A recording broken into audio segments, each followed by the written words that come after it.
Welcome, everybody. It's time again for another episode of Sales Pipeline, the only show that lets you grab your board and surf along as we take a look at the latest and greatest ideas and insights and rumors, and with our host, Matt Hines, who's coming to us from Washington, D.C. today. How you doing, Paul? I'm doing, maybe I shouldn't bring this up, but I have to as a journalist. You're a journalism major. I'm a journalist here at OC Talk Radio. I have to have you address the rumor that you're in Washington to secretly meet with the president, become his new economic advisor. Well, I was going to ask you, because you mentioned rumors that you were going to share. I don't know if apparently that's the rumor. No, that's not why I'm here, but thanks for asking. Okay. I am coming to you live from the business center of the Hilton Garden Inn here, just a couple blocks from the White House. There you go. Was in town for an event with Marketo that we just wrapped up earlier today, and heading back home a little later tonight, back to the beautiful Pacific Northwest, but not before we get another episode of Sales Pipeline Radio in the books. So thanks, everyone, very much for joining us today. We are here live every Thursday at 11:30 Pacific, 2:30 Eastern. The 2:30 Eastern, a little more relevant to me today. If you're joining us live, thank you so much. We got an amazing live audience that we actually do have, Paul, every week. They listen to us live. It's amazing. I know, and they want to know answers, so they tune in to hear about the latest. They're looking for rumors. We're going to have answers today for sure. For those of you that are joining us from the podcast, thank you for subscribing. You can get us at the Google Play and the iTunes Store. And every episode of Sales Pipeline Radio, past, present, and future, is available at salespipelineradio.com. Every week we are featuring some of the best and brightest minds in B2B sales and marketing, and today is no different. I'm really, really excited to finally get on the show. Manny Medina, he is the founder and CEO of Outreach.io, and we're going to be talking about sales and technology and moving from big companies to startups and a lot of great stuff. So, Manny, thank you so much for joining us today. Thank you. We're happy to have you back here in the Pacific Northwest. It's 40 degrees and raining, as it should be, in March. Oh, my gosh. From what I understand, once I get back starting, I think, Friday night into the weekend, we're supposed to have, mid-60s weather. And March at our house is Garden Infrastructure Month. This is the time when we're starting to build stuff out. We got spring training on the radio. It's just it's a good time to be had, and a good time to start to get outside a little bit more. But I want to talk a little more about what you guys are doing. Manny is running a company called Outreach. They are one of the fastest growing companies in sales technology. And Manny, maybe give people that aren't familiar with Outreach, tell them what Outreach is and what problems you guys solve for sales professionals.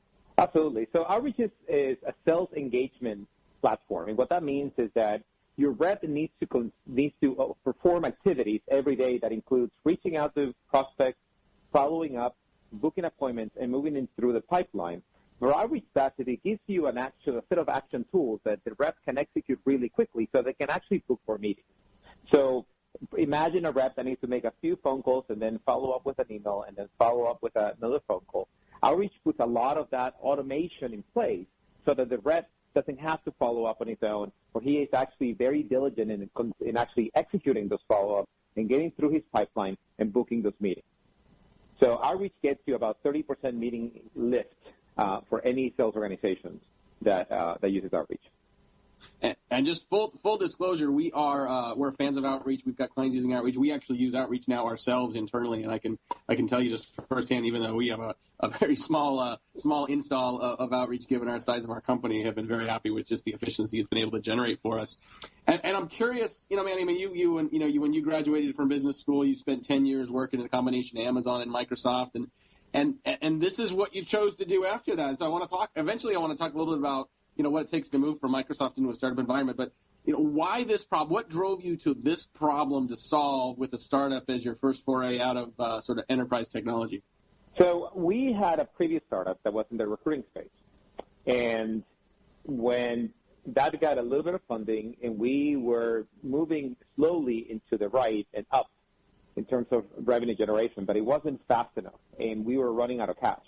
So there came a point in our life that happened sometime in the third quarter of 2014. But we were staring at our bank account, and we only had about 2 months of cash left. So at that point, we had a choice to make. Either we go all out and figure out a way to get money back into the bank, or we prepare shutdown. So we decided to go build a tool that would allow us to sell our way out of this problem. Now, the 4 co-founders of Outreach are all engineers and designers. So we decided that we're going to go and use our engineering and design chops to generate more meetings. Because at the end of the day, that's a precursor for a sale. It's a meeting. So if we can generate more meetings, we feel pretty sure that we can dig our way out of the problem and get cash again. So we built a tool that essentially did two things. One of them was it created a quick personalization window so that we can send a lot of emails out that had a one-liner opener, and that alone would categorize the whole email as a personalized email. So imagine two windows, one of which has your compose for you to write something up, and the other one that has every single aspect of that individual's life, like a LinkedIn address, a Facebook, a Google Plus account, whatever you needed to sort of find some relevancy in that line that you're about to write and write it quickly so that we can crank out through personalized emails quickly. The second piece that Outreach did originally, or that we did originally before we founded Outreach, was that then that email will get followed up, meaning we will look into the mailbox looking for replies, and if it didn't reply, it will follow up. So we used that to generate meetings, and we had a small team of about 2 salespeople. And that tool allowed us to book about 10 meetings per rep per day. So very quickly we went from floundering to be swimming in meetings. Now the problem was that as we were getting into those meetings, and we were selling recruiting services, and we were offering sort of like a very high response rate that we'd had for candidates and using that candidate pipeline to sell to companies, people were not interested in our candidate pipeline. They were interested in the tool that got us into that meeting and the tool that we're getting the candidate pipeline generated. So that's sort of the aha moment after 10 of those or 15 of those. We realized that the market was not really buying our recruiting product, but they really wanted to buy that pipeline generation product. So we pivoted the company, and we launched Outreach for sales, and the rest is history. That is such a good story. We're talking to Manny Medina. He's the CEO and founder of Outreach, a fantastic sales enablement and sales engagement and acceleration platform. And I have to ask, in hindsight, obviously, like a good move, making that pivot into a business that clearly is in the right place at the right time and succeeding and growing. And I think, the origins of Slack, which many of us use for internal operations, has a very similar origin story. I think it was a design firm that was doing design work and created a tool to communicate with each other internally and realized their clients had a need for it. So in hindsight, great pivot. How difficult was it to recognize the need for the pivot in that moment? I don't want you to give away things that you may not want to make public, but I'm just curious, discussions internally, was it a difficult decision? Was it a scary decision at the time to go from what you knew that you were selling to something that was really very completely different? Oh, it was an incredibly difficult decision. When we realized that we were generating a lot of meetings, I was getting this feedback, but cash was not showing up in the bank, and my co-founders started to freak out. Yeah. And there was this one call I remember taking from talking to a customer. I talked to a customer, went back to my car. I was in San Francisco, and called my co-founder saying how great this went and how this could turn into a business. And they were like, yeah, about that. We are inventorying everything, and we're about to put it on eBay. And that was sort of the crucial moment where I had to put on my pitch hat again and pitch my own team about the viability of this new idea. And that was one of the hardest things I had to do in my life, because I had to convince them that even though we didn't have any cash, and even though we have to put a ton of effort into turning this into a forward-facing product, because the previous product was not customer-facing yet, so that the biggest asset that we really had was a group of 4 very talented individuals with a great idea in an enormous market. And that is a dream come true for any investor. We just needed to go and execute. Yeah. And that was sort of the genesis of the turnaround. But it was hard for a little bit because, then I have to go and actually get some money from investors again. I'm telling them that, remember that thing that we were doing before? Forget about that. We're doing this other thing. And it took a little bit for that to get going. But it was incredibly hard.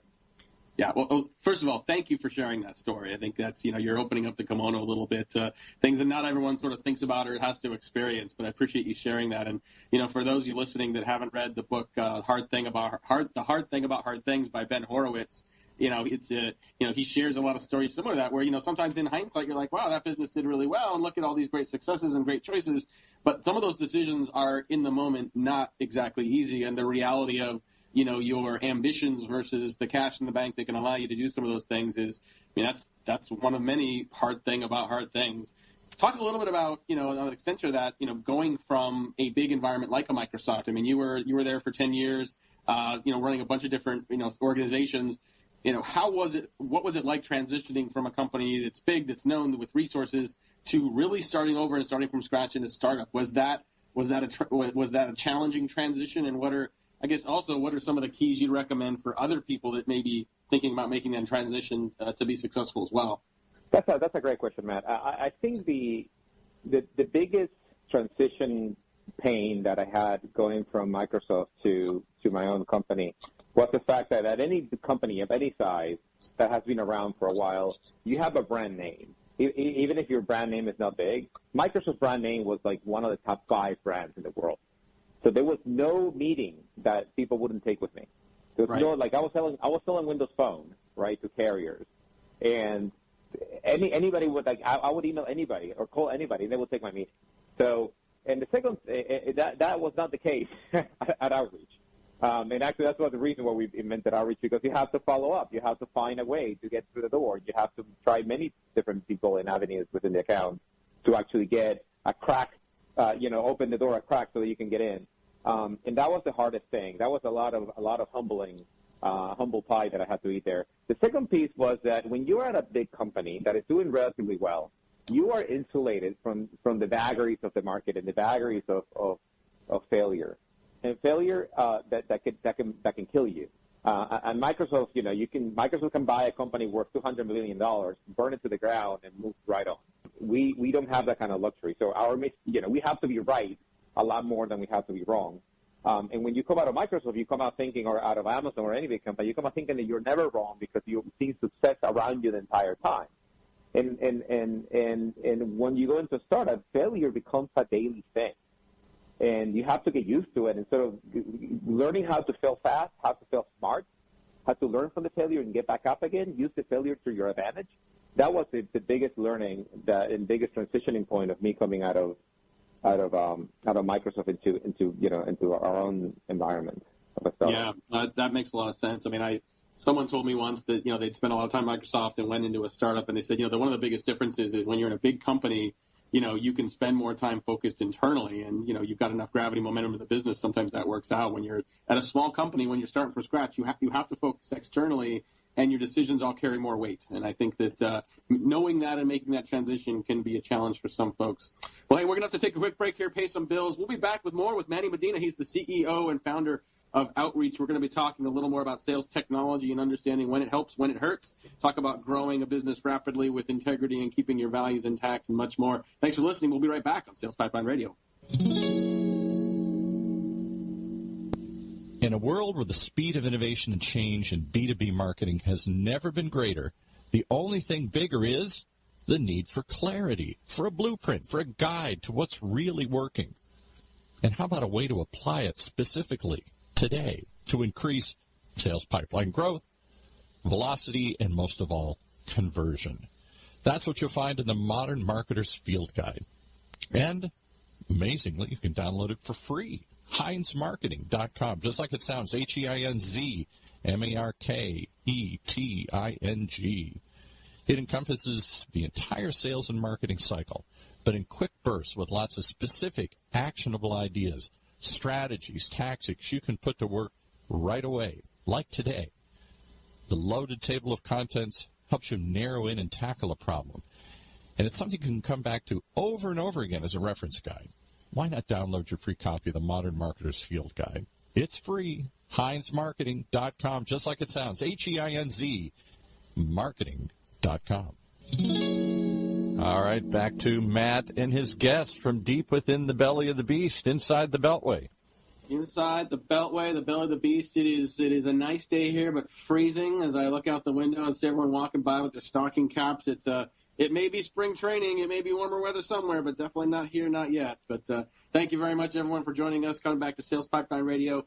We have some great guests coming up over the next couple weeks. Next week, we will have Jonah Kai Hancock. He is the Vice President of Marketing at Tune, a great little startup in Seattle. We're going to be talking about marketing technology and a little bit of account-based marketing. They have They're one of the most aggressive adopters of sales and marketing technology that we know, and they've got a pretty interesting framework for how they not only evaluate technology but also ensure its success inside organizations. So excited to have Jonah Kai. And then following week, we have Allie McPhee. She is the founder and CEO of a company called Stick.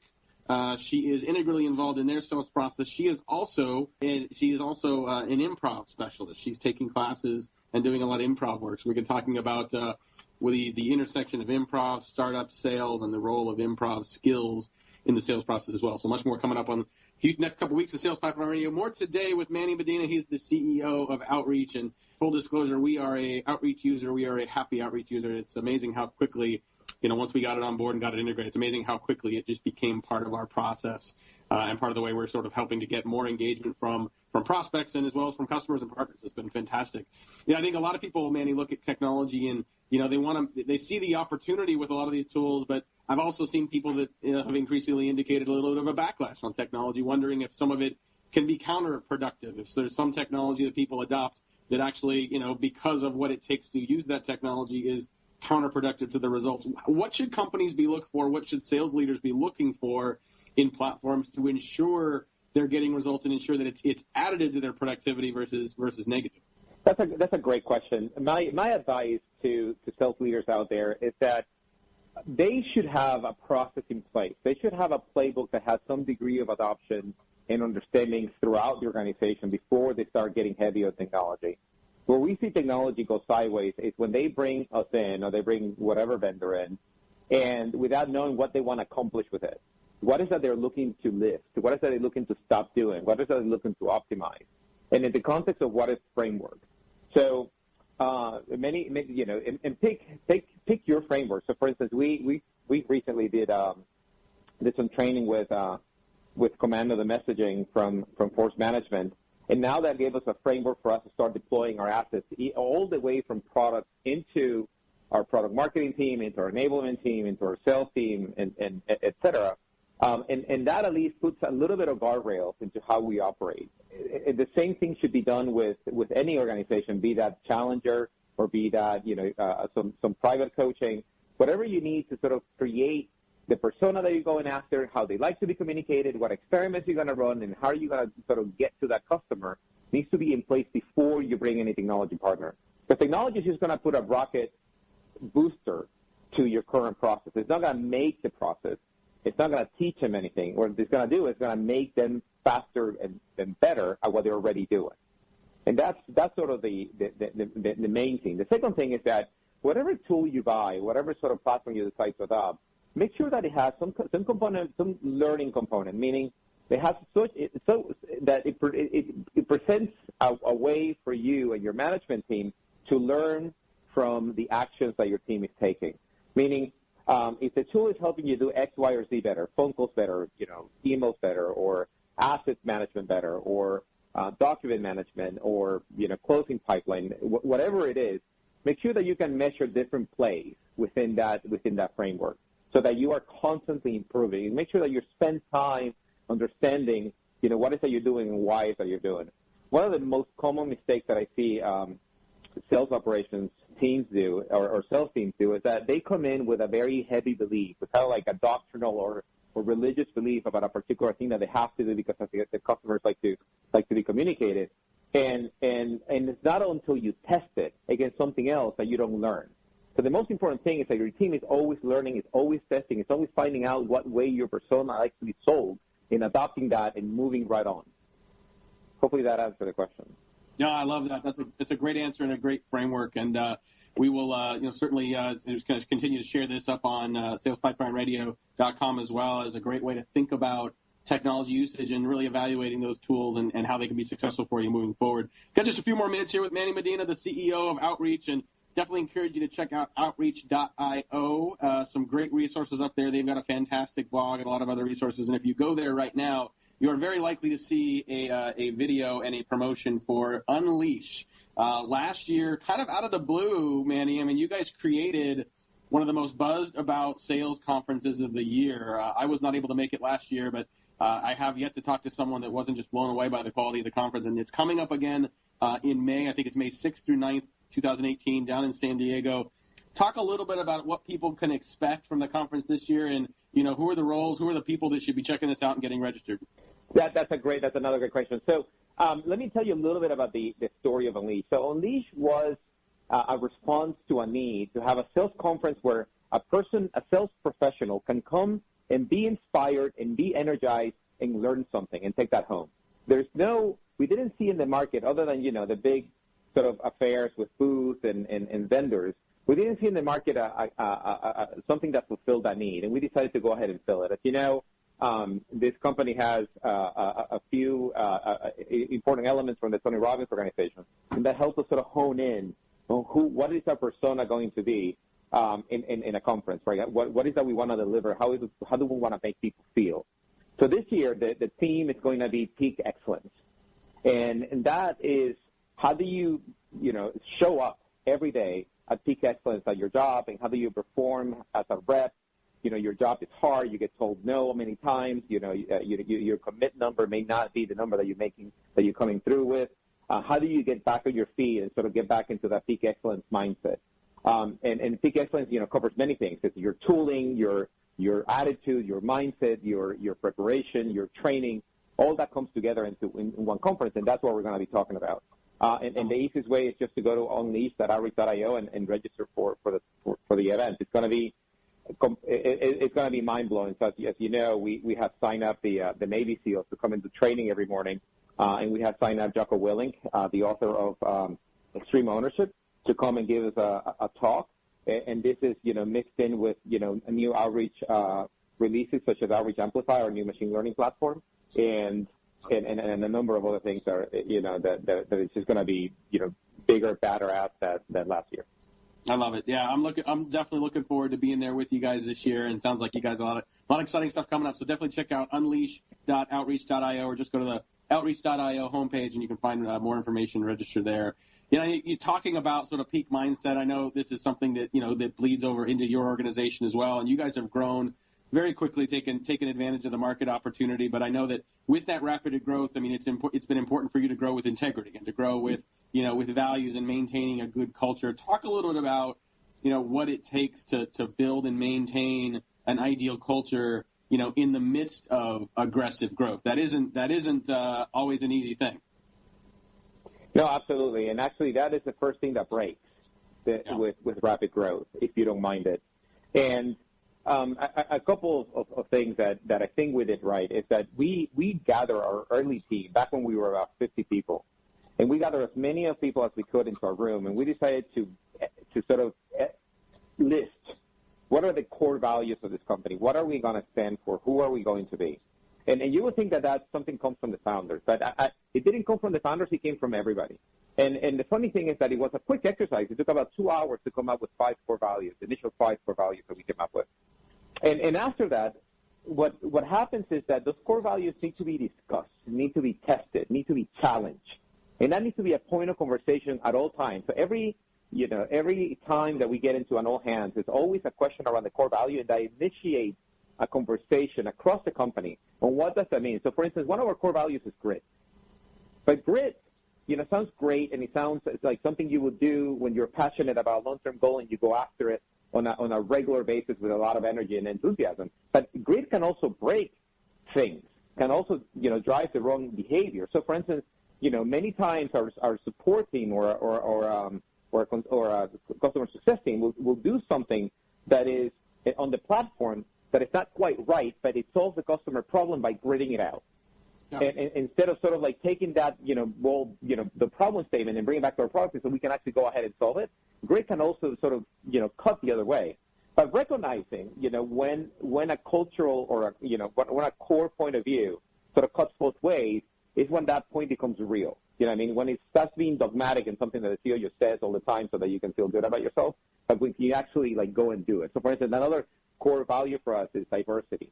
But we don't just talk about it; we go and measure it. And then we talk about the company of how many diverse candidates are we bringing into the pipeline, and are we feeling good about that pipeline? How many diverse candidates do we have on seat? How many diverse candidates are doing well? How many diverse candidates are in management?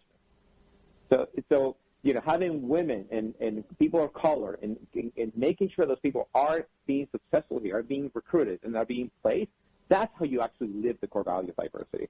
So that's that's sort of the bottom line is that for you to really live the core value, you have to test it, you have to put it in front, you have to discuss it, you have to sometimes even disagree with it, and measure it, most importantly. I love it. Well, we've covered a lot of ground here today. We're going to have to wrap up here today's episode of Sales Pipeline Radio. I want to thank our guest, Manny Medina. He's the CEO of Outreach. Learn more about him, the company, the conference, Unleash at outreach.io. We will have a recording of this episode on demand at salespipelineradio.com in the next couple of days if you want to listen to this again. Appreciate the candor and the openness for a diverse set of topics today. So thanks again to Manny. We will see you all here next week, again live, 11:30 Pacific, 2:30 Eastern, with Jonakai Hancock for Tune. We talk about marketing technology and a framework for evaluating the success of technology in your stack moving forward. For today, for my great producer, Paul, this is Matt Hines. Thanks so much for joining us. Sales Pipeline Radio. You've been riding along on the Sales Pipeline from your good friends at Hines Marketing on the Funnel Radio channel for at-work listeners like you.